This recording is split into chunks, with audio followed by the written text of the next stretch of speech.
Assalamualaikum warahmatullahi wabarakatuh. Perkenalkan, nama saya Fani Putri Danisa dari kelompok 2 Offering B Angkatan 2019. Nah, teman-teman, pada kesempatan kali ini saya akan menjelaskan mengenai pembiasan cahaya pada plan paralel. Nah, sebelum kita masuk ke materi, saksikan video berikut ini yuk. Nah, di sini memerlukan bahan sebagai berikut, yaitu gelas beker yang telah berisi air juga bisa diganti dengan gelas kaca. Yang kedua adalah pensil. Nah, langkah-langkahnya seperti ini. Yang pertama, pensil dimasukkan ke dalam gelas kaca yang telah diisi air. Ketika dilihat dari atas, maka pensil akan tampak dibelokkan ke arah atas dan permukaan pensil juga terlihat lebih pendek daripada permukaan aslinya. Nah, bisa terlihat pada gambar. Nah, itu dilihat dari sisi atas. Nah, ketika pensil dimasukkan ke dalam gelas beker tetapi melalui sisi bawah dilihatnya, pensil akan terlihat dibelokkan ke arah dalam dan permukaan pensil pun akan juga tampak lebih panjang daripada aslinya. Nah, bisa dilihat pada video di atas. Nah, teman-teman, kalian sudah melihat videonya kan? Sebenarnya, kalian tentu pasti sering mengalami peristiwa yang ada di video tadi. Sebenarnya, peristiwa apa sih yang ada di? Ternyata, peristiwa yang ada di video tadi itu merupakan peristiwa pembiasan cahaya. Nah, kalian pasti penasaran kan, apa sih pembiasan cahaya itu? Jadi, pembiasan cahaya itu merupakan peristiwa pembelokan cahaya atau sinar yang melewati dua medium atau lebih yang melewati mediumnya itu memiliki kerapatan optik yang berbeda. Nah, biasanya pada proses pembiasan cahaya ini bisa disaksikan apabila melalui medium yang bening seperti air, kaca, dan plastik. Nah, teman-teman, berkas cahaya yang melewati dua medium yang memiliki kerapatan berbeda, akhirnya cahaya yang melewati itu tadi berbelok. Nah, peristiwa pembelokan itu tadi yang disebut dengan pembiasan cahaya. Nah, ketika memiliki dua kerapatan yang berbeda, kecepatan tentunya akan berbeda. Kecepatan cahaya pada medium yang lebih rapat akan lebih kecil dibandingkan dengan kecepatan yang ada di medium memiliki kerapatan yang lebih longgar. Nah, perbandingan dari kecepatan medium longgar dengan medium yang rapat itu disebut dengan indeks bias. Nah, persamaannya sudah ada di sini. Nah, indeks bias di sini disimbolkan dengan huruf N. Tadi kan sudah dijelaskan bahwa indeks bias itu merupakan perbandingan dari laju cahaya dari dua medium yang berbeda. Di sini N sama dengan C per V, di mana N itu merupakan indeks bias dan C merupakan laju cahaya dan V merupakan laju cahaya dalam medium. Nah, di sini saya menyajikan 3 contoh. Di sini indeks bias air sebesar 1,33, sedangkan indeks bias udara 1,00293 dan indeks bias kuarsa dari 1,460. Nah, selanjutnya kita akan memasuki poin kedua, di mana saya akan membahas mengenai hukum pembiasan cahaya. Perlu kalian ketahui teman-teman, ternyata hukum pembiasan cahaya ini ada karena suatu percobaan. Jadi terdapat suatu ilmuwan bernama Snellius yang melakukan beberapa percobaan dengan menggunakan kaca dan sebuah cahaya dengan menggunakan laser. Nah, di mana Bapak Snellius ini akan memberikan laser pada kaca tersebut dan akan timbul sebuah pantulan cahaya yang berbeda. Nah, Bapak Snellius ini melakukan beberapa kali percobaan dengan mengubah sudut dari lasernya. Nah, dari hasil percobaannya itu, Pak Snellius ini mengemukakan hukum pembiasan cahaya atau biasa yang disebut dengan hukum Snellius. Ada 2 pokok penting yang disampaikan oleh Bapak Snellius. Nah, hukum pembiasan cahaya yang pertama berbunyi, sinar datang, garis normal, dan sinar bias terletak pada satu bidang datar. Nah, yang kedua adalah perbandingan sinus sudut datang dengan sinus sudut bias pada dua medium yang berbeda merupakan bilangan tetap. Nah, tadi kan Pak Snellius itu melakukan 3 kali percobaan atau beberapa kali percobaan. Di sini saya menuliskan 3. Dengan menggunakan sudut I akan menghasilkan sudut bias sebesar RI. Nah, dengan sudut I2 akan menghasilkan sudut bias sebesar R2 dan menggunakan sudut I3 akan menghasilkan sudut bias R3. Artinya di sini antara sin I dengan sin R atau sin sudut datang dengan sin sudut bias itu nilainya tetap. Nah, tadi dikatakan nilai dari ketetapan konstanta di sini itu merupakan indeks bias relatif. Nah, indeks bias kan dituliskan dalam simbol N. Nah, dari medium 2 menuju N1. Jadi dituliskan karena N2 N1 ini merupakan ketetapan, jadi ditulis sin I sudut datang dengan sin R sudut bias itu sama dengan N2 per N1, sehingga jika dikalikan akan menghasilkan persamaan sin sudut datang dikalikan dengan indeks bias 1 sama dengan sin sudut bias dikalikan dengan indeks bias 2. Berikut ini ada beberapa hal pokok yang mendukung mengenai hukum pembiasan cahaya. Nah, diantaranya sebagai berikut. Di sini terdapat 3 bidang datar. Nah, pada pokok yang pertama, di sini di atas ada medium renggang atau kurang rapat, dan yang di bawahnya ini merupakan medium rapat. Nah, yang pertama adalah jika sinar datang dari medium renggang atau kurang rapat menuju medium yang rapat, maka sinar yang dibiaskan ini akan mendekati garis normal. Artinya, sudut yang dibentuk di bias ini lebih kecil daripada sudut sinar datang. Nah, R kurang dari I dan sifatnya adalah sinar bias mendekati garis normal. Nah, yang kedua adalah apabila terdapat sinar datang membentuk sudut I itu dari medium rapat menuju medium renggang, maka sinar biasnya akan menjauhi garis normal.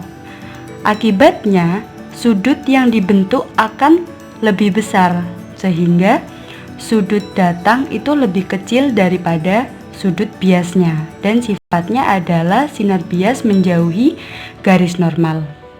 Nah, yang ketiga, apabila terdapat sinar datang yang tegak lurus dengan batas 2 medium, maka sinar itu tidak dibiaskan, melainkan diteruskan.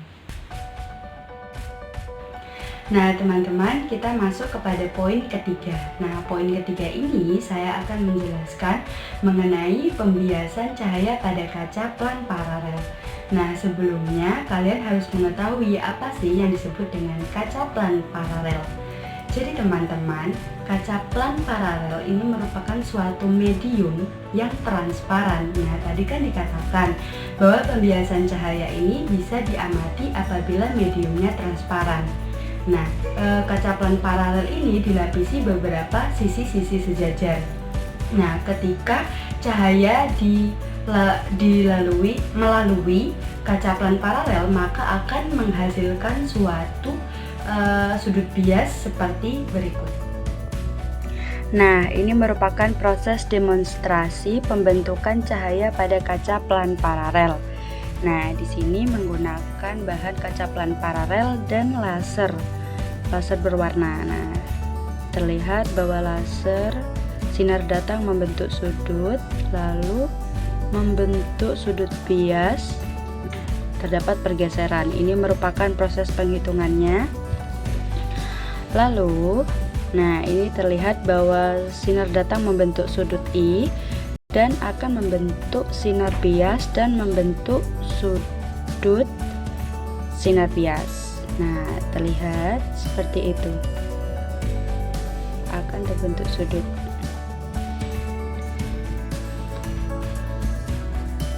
Di sini saya akan menjelaskan mengenai penurunan persamaan pergeseran sinar bias pada kaca pelan paralel. Nah, di sini saya sudah menggambarkan yang hitam ini saya ibaratkan merupakan kaca pelan paralel yang memiliki ketebalan sebesar H. Nah, setelah itu diberikan sinar datang membentuk sudut I. Nah, karena di sini ada garis normalnya, karena ini cahaya bergerak dari medium yang renggang menuju yang rapat, maka sinar biasnya akan mendekati garis normal, membentuk sudut R. Setelah itu, sinar akan bergerak dari medium rapat menuju medium yang renggang. Nah, sehingga sinar biasnya akan menjauhi garis normal dan membentuk sudut bias sebesar R2. Nah, di sini kan saya tuliskan sudut alfa. Sudut alfa ada di sini. Nah, sudut alfa ini nilainya sama dengan sudut datang dikurangi dengan sudut biasnya. Jadi, alfa sama dengan I min R. Lalu, untuk menentukan persamaannya, kita akan memperhatikan mengenai segitiga OAB. OAB di sini membentuk segitiga siku-siku dengan sudut R di atasnya. Nah, di sini kan sudah dituliskan bahwa S. Di sini S dan di sini H. H di sini kan tadi adalah ketebalan dari kaca pelan paralel. Nah, karena yang diketahui itu di samping dan miring, maka persamaannya adalah cos R sama dengan samping per miring, di mana sampingnya ini merupakan H dan per S. Jadi nilai S-nya ini sama dengan H per cos R. Nah, di sini kita simpan dulu menjadi persamaan 1. Selanjutnya kita masuk ke segitiga BCA. BCA. Ternyata segitiga BCA juga membentuk segitiga siku-siku dengan sudut alfa di atasnya. Di sini diketahui S sebagai miringnya dan T sebagai di depan sudutnya. Karena yang diketahui adalah miring dan depan, maka sin, di mana sin adalah demi atau depan miring. Depannya adalah T dan miringnya adalah S, sehingga persamaannya adalah T sama dengan S dikalikan dengan sin alfa. Nah, di sini adalah persamaan kedua. Nah, jadi tadi kan ada persamaan 1 dan 2, di mana T sama dengan S dikalikan dengan sin alfa. Nah, S-nya kan ada di persamaan 1 bahwa S bernilai H per cos R dikalikan dengan sin alfa. Maka T dikalikan dengan H per cos R. Nah, alfa tadi kan besarnya adalah sudut datang dikurangi dengan sudut bias, jadi sin I min R. Sehingga jadi persamaan T sama dengan H dikalikan sin I min R per cos R, di mana T itu merupakan pergeseran sinar, biasanya dalam satuan cm atau meter, dan H di sini adalah ketebalan kaca pelan paralel, cm atau meter. Nah, dan di sini I merupakan sudut datang dan R merupakan sudut bias. Nah, teman-teman, kita masuk ke poin nomor 4, di mana di sini saya akan menjelaskan mengenai melukis perjalanan sinar pembiasan pada kaca pelan. Nah, di sini adalah perjalanan sinar pembiasan pada kaca pelan paralel. Di sini ada sebuah kaca pelan paralel. Nah, di mana di sini diberikan sinar membentuk sudut I. Lalu, karena di sini melewati medium renggang, menuju medium yang lebih rapat, maka sinar biasnya akan mendekati garis normal. Nah, dan akan membentuk sudut sebesar R. Nah, untuk mencari sudut R ini biasanya menggunakan persamaan yang tadi di awal, di mana sin sudut datang per sin sudut bias sama dengan indeks bias medium kedua dibagi dengan indeks bias medium pertama. Nah, kita sudah dapatkan persamaan dan menentukan sudut bias yang pertama pada zona yang ke-1. Nah, kita masuk ke zona yang kedua, di mana cahaya dari kaca pelan paralel menuju udara, artinya dari medium rapat menuju medium yang renggang, membentuk sudut R2. Nah, karena ini dari rapat menuju renggang, maka sinar biasnya akan menjauhi garis normal. Nah, dan membentuk sudut R2. Nah, caranya sama, dimasukkan dalam persamaan yang di awal tadi. Nah, terusan di sini saya akan menuliskan bahwa V1 per V2. Tadi kan saya katakan bahwa ketika mediumnya berbeda, maka kelajuan sinarnya juga akan berbeda. Ketika sinarnya berada di medium yang rapat, kelajuannya akan kecil. Dan ketika berada di medium yang renggang, maka kecepatannya akan semakin besar nilainya. Kan kita sudah mempelajari pada pertemuan sebelumnya bahwa kecepatan itu besarnya sama dengan lambda atau panjang gelombang dikalikan dengan frekuensi. Nah, antara frekuensi di medium renggang dan medium rapat kan sama, sehingga V dituliskan sama dengan lambda dikali F-nya bisa dicoret karena sama, sehingga didapatkan persamaan ini. Baiklah teman-teman, di sini saya akan menjelaskan mengenai tiket yang diberikan. Nah, ini merupakan soal dari nomor 1. Disajikan gambar, dan ini merupakan pembahasan dari nomor 1. Jadi dari nomor 1 diketahui adalah sebuah medium. Gambarkan terdapat garis sinar membentuk sudut 20 derajat dan indeks bias minyak biji rami di sini itu sebesar 1,48. Nah, yang ditanyakan adalah besar theta atau sudut datang dan sudut theta aksen atau sudut bias. Nah, yang pertama kita cari theta terlebih dahulu. Theta kan di sini. Theta ada di sini. Jadi kita menggunakan persamaan N1 dikali sin I sama dengan N2 dikalikan dengan sin 2. Nah, karena N udara itu sebesar 1,00293, lalu dikali sin theta yang dicari N minyak 1,48 dikalikan dengan sin tetanya adalah 20 derajat, lalu dikalikan. Nah, sin 20 derajat sebesar 0,3420. Jadi sin theta merupakan pembagian dari hasil ini dibagi dengan ini, lalu didapatkan sin theta sebesar 0,50595. Karena kita mencari nilai theta, jadi jadinya dengan sin aksen 0,50595. Nah, tetanya adalah sebesar 30,39 derajat. Jadi theta di sini adalah 30,39 derajat. Lalu kita mencari theta aksen, ada di sini, yaitu antara minyak dengan air.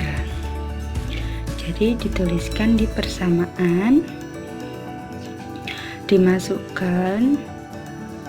Nah, karena indeks bias minyak sebesar 1,48 dan indeks air sebesar 1,330, lalu dikalikan Jadi sin theta aksen sama dengan nilai ini dibagi dengan 1,330, didapatkan 0,37966.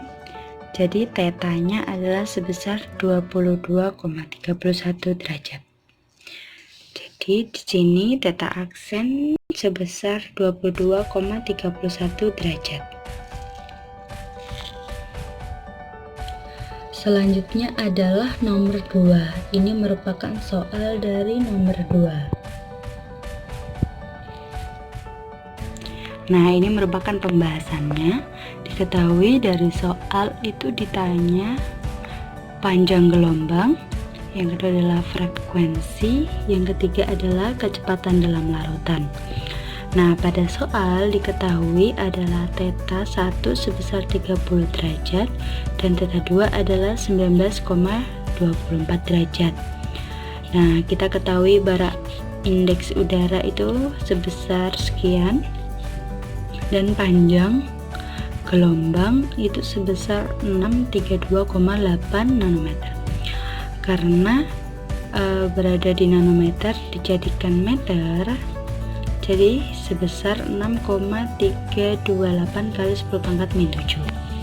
Jadi ini jika soalnya diasumsikan dalam gambar, maka yang pertama kita lakukan adalah akan mencari indeks bias dari larutan dengan menggunakan persamaan 1 kali sin theta 1 N2 dikali sin theta 2.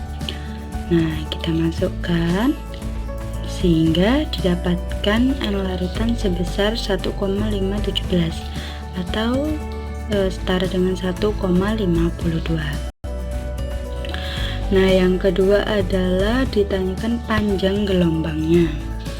Nah, kita ketahui bahwa panjang gelombang itu memiliki rumus kecepatan dibagi dengan frekuensi. Tetapi karena kelajuan dan frekuensinya belum diketahui, maka kita harus mencari ke poin selanjutnya terlebih dahulu. Jadi frekuensi ini adalah hasil kali kelajuan dibagi dengan panjang gelombang, dimana C di sini adalah laju kecepatan lambat cahaya sebesar 2,99 kali 10 pangkat 8 dengan lambdanya tadi sudah diketahui, sehingga didapatkan 4,725 kali 10 pangkat 14 Hz. Nah, selanjutnya yang kedua adalah mencari V. Nah, V ini merupakan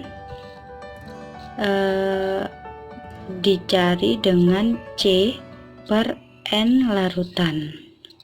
Ini didapatkan dari persamaan indeks bias sama dengan C per V. Nah, dimasukkan dalam persamaan sehingga didapatkan kecepatan di dalam medium adalah 1,98 kali 10 pangkat 8. Nah, karena frekuensi dan kelajuannya sudah didapatkan, maka dimasukkan dalam persamaan yang B. V-nya didapatkan dari sini dan frekuensinya didapatkan dari sini, sehingga didapatkan panjang gelombangnya sebesar 4,19 kali 10 pangkat min 7 meter atau setara dengan 419 nanometer. Selanjutnya adalah soal nomor 3. Ini merupakan soalnya disediakan gambar terdapat air dan medium kedua.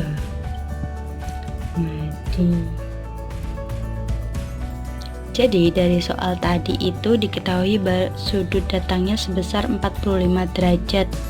Nah, dan ditanyakan bahwa berapakah sudut biasnya ketika medium keduanya berupa kuarsa, yang kedua adalah karbon disulfida, dan yang ketiga adalah air. Nah, jadi indeks bias karbon disulfida adalah 1,628 dan indeks bias kuarsa sebesar 1,461. Sehingga dapat digambarkan seperti ini. Nah, maka untuk menjawabnya maka kita menggunakan persamaan. N kuarsan dikalikan dengan sin 2 udara dengan sudut datang. Nah, tadi indeks biasnya kuarsan sudah diketahui, udara sebesar segini dan sudut datangnya adalah 45 derajat. Tinggal mengerjakan, didapatkan sin theta 2 sebesar 0,4844. Karena yang dicari adalah theta 2, maka didapatkan 28,97 derajat. Yang kedua adalah karbon disulfida. Tinggal mengganti dengan indeks bias dari kuarsa tadi diganti dengan karbon disulfida sebesar 1,628. Substitusikan, jadi didapatkan theta 2 sebesar 25,74. Nah, yang ketiga, air, indeks bias air, lalu dioperasikan seperti yang di atas. Jadi sin theta 2 itu merupakan hasil pembagian dari ini dibagi dengan ini. Jadi tetanya didapatkan 32,04 derajat. Nah, selanjutnya kita masuk pada soal nomor 4. Ini merupakan soalnya. Nah, jadi dari soal itu tadi diketahui bahwa ketebalan kaca sebesar 2 cm, lalu indeks bias kacanya adalah sebesar 1,50 dan indeks bias udara sekian. Nah, lalu yang ditanya adalah poin yang pertama adalah untuk menggambarkan berkas cahayanya. Lalu yang kedua adalah menentukan sudut mula-mula dan sudut pembiasan di masing-masing lintasan. Nah, jadi mengerjakannya pada poin yang pertama adalah ini adalah gambaran sinarnya. Jadi pertama, sinar datang membentuk sudut 30 derajat. Lalu karena dari renggang menuju rapat sehingga mendekati garis normal, membentuk sudut theta R. Lalu dibiaskan kembali dari medium yang rapat menuju medium yang renggang, sehingga sinar biasnya itu menjauhi garis normal dan membentuk sudut theta R yang kedua. Nah, di sini juga terdapat pergeseran di mana letak sinar datang dengan sinar bias yang terakhir itu berjarak sekitar D. Nah, itu disebut dengan pergeseran. Di sini juga ada ketebalan dari kacanya sebesar 2,00 cm. Nah, lalu yang pertama kita akan menentukan sudut awalnya. Jadi sudut awalnya adalah sebesar 30 derajat. Lalu kita akan menentukan sudut di sini.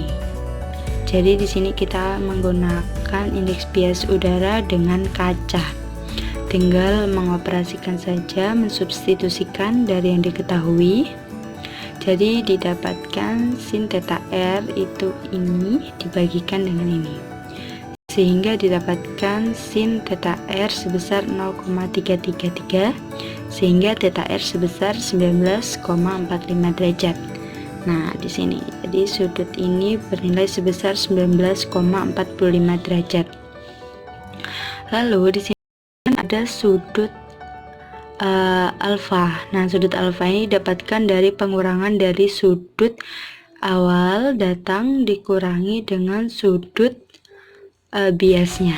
Jadi 30 derajat min 19,45 derajat, sehingga alfa sebesar 10,55 derajat. Lalu yang kedua adalah zona yang kedua, di mana dari rapat menuju renggang, sehingga didapatkan sudut 30 derajat. Sehingga dapat dibuktikan bahwa sudut yang awal ini dengan ini itu sama membentuk sudut 30 derajat. Nah, yang terakhir adalah soal nomor 5. Ini merupakan soalnya. Nah, lalu dari soal kita dapat menentukan informasi di mana indeks biasnya itu sebesar 1,50. Nah, lalu kita dan ketebalannya sebesar 2 cm. Lalu kita disuruh menentukan D, di mana itu adalah pergeseran dari sudut sinar awal dengan sinar bias yang terakhir sebesar D. Nah, lalu yang pertama kita harus menentukan terlebih dahulu berapa sudut alfa yang dibentuk. Nah, sudut alfa yang dibentuk ini kita dapat menentukan sudut theta r-nya terlebih dahulu. Karena alfa di sini dapat dicari dari theta awal dikurangi dengan theta bias. Nah, karena udara dengan kaca tinggal substitusikan. Nah, seperti ini. Lalu didapatkan theta r sebesar 19,45 derajat. Jadi alfanya adalah sebesar 10,55 derajat. Nah, kita sudah menentukan nih, alfanya sudah diketahui. Nah, lalu kita harus mencari H terlebih dahulu. Jadi H di sini dapat diketahui dari menghitung dengan rumus trigonometri cos. Dari cos theta r, cos sama dengan samping miring. Sampingnya adalah 2/H.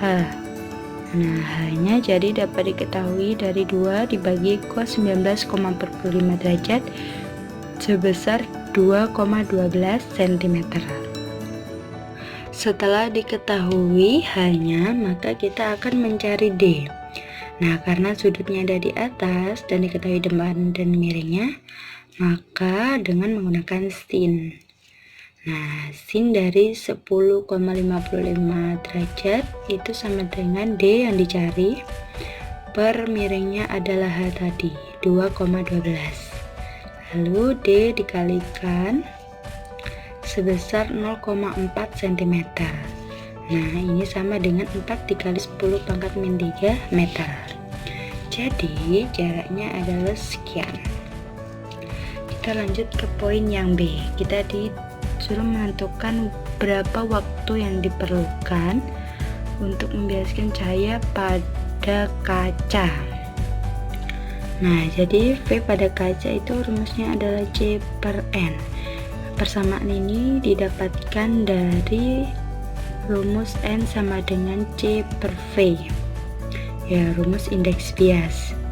Nah, C di sini adalah laju dari cahaya bagi dengan kaca 1,50, didapatkan hasil sekian. Lalu untuk mencari waktu, kan kita sudah mengerti rumus delta S sama dengan delta T dikali dengan delta V. Jadi T di sini adalah S-nya karena itu H per V. Dimasukkan 2,12 per 1,9 dari sini, sehingga T-nya 1,11 kali 10 pangkat min 10 sekon. Ini adalah waktu yang diperlukan untuk proses pembiasan pada kaca. Nah, teman-teman, cukup sekian materi yang bisa saya sampaikan pada materi pembiasan cahaya pada kaca plan paralel. Semoga apa yang saya sampaikan bisa bermanfaat pada kalian semua. Dan apabila saya terdapat kesalahan, mohon dimaafkan. Kurang lebihnya mohon maaf. Wassalamualaikum warahmatullahi wabarakatuh.